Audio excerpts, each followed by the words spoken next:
అసలు బాల్కా సుమాన్ నిన్న ఏమన్నారు, ఇవాళ తన వ్యాఖ్యలపై ఎలాంటి వివరణ ఇచ్చారో చూద్దాం. ముచ్చట్లు ఎప్పుడు కాదు, మీటింగ్లు పెట్టుడు కాదు, సోషల్ మీడియా ప్రెస్ మీట్లకి ఇవి కాదు, మిలిటెంట్ యాక్టివిటీ చేయాలి. పెట్టూరి మందవారి డివిజన్లో ప్రోగ్రాం పెట్టూరి పోయి మొత్తం జీఎం గాని ఆఫీస్ కాల పెడదాం, పోతే నెల రోజులు జైలుకు. కాబట్టి మిలిటెంట్ యాక్టివిటీ కూడా మీరు సీరియస్గా ప్లాన్ చేయాలి. అవసరమైతే రోజు ఇక్కడ సింగరేణి భవన్ రండి, కాల పెట్టుర్రి, మొత్తం అంగడి చేసి పారేరు. ఏముంది, ఫీలింగ్ రావాలి, ఓనర్షిప్ రావాలి మన సంఘం మీద, మన నాయకత్వం మీద. కాబట్టి మిలిటెంట్ యాక్టివిటీ ప్లాన్ చేయరు. మన ఏరియాలో అన్ని రైల్వే లైన్లు ఉన్నాయి, కోసిపారేరు రోజు ఓ ప్రోగ్రామ్ పెట్టి రైలు రోకాన్ని పెట్టి రైలు కోసిపారు.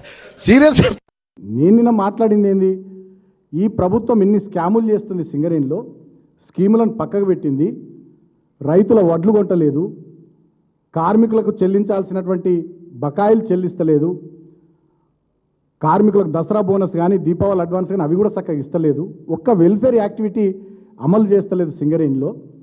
కాబట్టి సింగరేణిలో మనం గట్టిగా పోరాటం చేయాలి కార్మికుల పక్షాన, మన కోల్బెల్ట్ ఏరియాలో మన రైతుల పక్షాన గట్టిగా పోరాటం చేయాలి.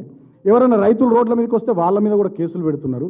ఇవాళ రైతులంతా కళ్ళాల్లో ఉన్నటువంటి ధాన్యం కుప్పల దగ్గరనే అక్కడనే పడుకుంటున్నారు, అక్కడనే ఉంటున్నారు. ఇవాళ మనం పోరాటాలు చేస్తున్నాం రోడ్లెక్కి, అయినా ఈ ప్రభుత్వానికి చీమ గుట్టినట్టయినా లేదు, మొద్దు నిద్ర నటిస్తూ ఉంది ఈ ప్రభుత్వం. కాబట్టి ఈ ప్రభుత్వంలో కదలిక తీసుకురావాలంటే పెద్ద ఎత్తున పోరాటాలు చేయాలని నేను చెప్పిన. ఇక నేను మాట్లాడిన 30 నిమిషాల వీడియోలో కోడిగుడ్డు మీద ఈకలు వీక్కుంటూ ఇటు దాటు అటు ఇటు పెట్టి దాన్ని ఏదో ఫ్యాబ్రికేట్ చేసి ఒక వీడియో రిలీజ్ చేసి నిన్న మా హరీష్ అన్న అడిగినటువంటి ప్రశ్నల మీద నుంచి, మా సింగరేణి బొగ్గుగని కార్మిక సంఘం నిన్న లేవనెత్తిన అంశాల మీద నుంచి ప్రజల దృష్టిని మరల్చడానికి వీళ్ళు కాంగ్రెస్ ప్రభుత్వ పెద్దలు వేసిన చీప్ ఎత్తుగడ తప్ప ఇంకోటి కాదు. దాన్ని ప్రపంచం దృష్టికి తీసుకొచ్చే ప్రయత్నం చేసినాం. వాళ్ళకి అండగా ఉండడానికి పోరాటాలు చేద్దామని చెప్పిన, దానికే ఉలిక్కి పడిపోయి ఇక రాష్ట్రం లేదు, సమస్యనే లేదన్నట్టు, బాల్కసుమ్ అనే ఒక సమస్య అన్నట్టు ముఖ్యమంత్రి కార్యాలయం నుంచే డైరెక్షన్ మేరకు నిన్నటి నుంచి నా మీద ట్రోల్ చేస్తూనే ఉన్నారు.